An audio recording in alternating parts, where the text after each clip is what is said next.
देखो जो ये क्वेश्चन आपको व्हाइट बोर्ड पे दिख रहा है, ये क्वेश्चन एसएससी सीपीयू के एग्जाम में पूछा गया है। त्रिभुज से रिलेटेड ना बहुत इंपॉर्टेंट क्वेश्चन और बहुत ही सरल तरीके से सॉल्व करने वाले हैं, तो वीडियो में एंड तक बने रहिएगा। देखो यहाँ पे कह रहा है कि दी गई आकृति में एबीसी एक समबाहु त्रिभुज है। एबीसी एक समबाहु त्रिभुज है। फिर आगे कह रहा है कि 4 सेंटीमीटर तथा 12 सेंटीमीटर त्रिज्या वाले दो वृत्त त्रिभुज में अंकित हैं। यहाँ पे ऐसे 4 सेंटीमीटर और 12 सेंटीमीटर के दो वृत्त बनाए गए हैं। तब हमसे कह रहा है कि समबाहु त्रिभुज की भुजा सेंटीमीटर में क्या है, मतलब जो ये समबाहु त्रिभुज की भुजा है इसकी माप कितनी होगी। ये चारों ऑप्शन में से कोई एक ऑप्शन सही होगा।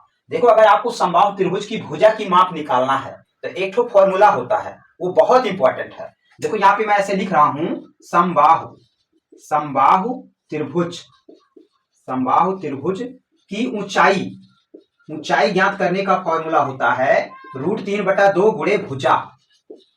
देखो इसी की मदद से हम भुजा को आसानी से निकाल सकते हैं। अगर आपको ऊंचाई मिल जाए, ऊंचाई, अब ये ऊंचाई क्या होती है, देखो ये शीर्ष से भुजा पे डाला गया लंब शीर्ष लंब कहलाता है, ये ऊंचाई होगी। तो ऐसे इस तरह से ऐसे अगर खींचोगे ये ऊंचाई निकल के आएगी त्रिभुज की। अब देखो ऊंचाई निकालोगे कैसे, यहाँ पे जो ये बड़ा सा वृत्त है इसकी त्रिज्या है 12 सेंटीमीटर।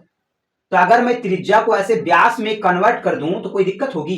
ये तो 12 से कितना हो जाएगा, ये 24 सेंटीमीटर, क्योंकि जो व्यास होता है वो त्रिज्या का 2 गुना होता है। यहाँ पे दिया है 12 सेंटीमीटर त्रिज्या का ये वृत्त है, ये व्यास 24 होगा।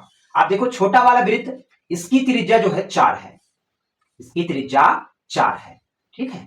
यहां से यहां तक तो 4 हो गया, बाकी अब यहां से यहां तक बच रहा है, यहां से यहां तक कितना होगा, ठीक है। आप देखो इसको ऐसे खींच लो इस तरह से, ये क्योंकि ये त्रिज्या नहीं है, अगर त्रिज्या होती तो इधर भी ऐसे 4 दे देते नाम, लेकिन ये जो त्रिज्या से बाहर जा रहा है तो यहाँ पे माप कितनी आएगी ये हमें नहीं पता है। इसको देखो पता कैसे करोगे, हम लोग जानते हैं कि एक ही वृत्त की त्रिज्याएं आपस में बराबर होती हैं। तो अगर ये 4 का है तो इधर भी ऐसे 4 का होगा, ऐसे। और जो स्पर्श रेखा होती है वो त्रिज्या के साथ 90 डिग्री का कोण बनाती है। बड़ा कॉन्सेप्ट ध्यान रखना है, जो स्पर्श रेखा होती है वो त्रिज्या के साथ 90 डिग्री का कोण बनाती है। और यहाँ पे एक त्रिभुज बन जाएगा, ये ए ओ, यहाँ पे कोई नाम दे दीजिए या नाम ना दीजिए, कोई दिक्कत नहीं है। देखो समबाहु त्रिभुज का प्रत्येक कोण 60 डिग्री का होता है, तो यहाँ पे 30-30 में बढ़ जाएगा कि नहीं ऐसे, क्योंकि इस रेखा ने इसको बांट दिया 30-30 में।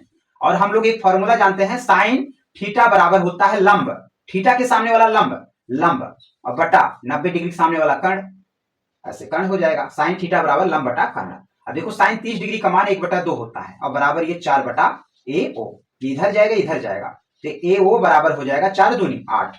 ये देखो यहां से यहां तक हमें नहीं पता था, अब देखो निकल के आ गया 8 सेंटीमीटर। अब बताओ इस शीर्ष लंब की लंबाई टोटल कितनी होगी, ऊंचाई कितनी होगी, यहां पे ऐसे जोड़ लो, ये AD बराबर ये 24, यहां से यहां तक फिर 4, फिर यहां से यहां तक 8, ये टोटल 24 4 28, 28 2 30 6 36, यानी कि ऊंचाई निकल के आई 36 सेंटीमीटर।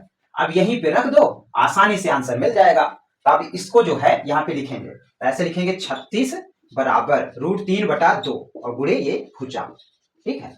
ये 2 इधर आएगा तो इसे 36 गुणे 2 और √3 नीचे जाएगा ऐसे और बराबर ये भुजा।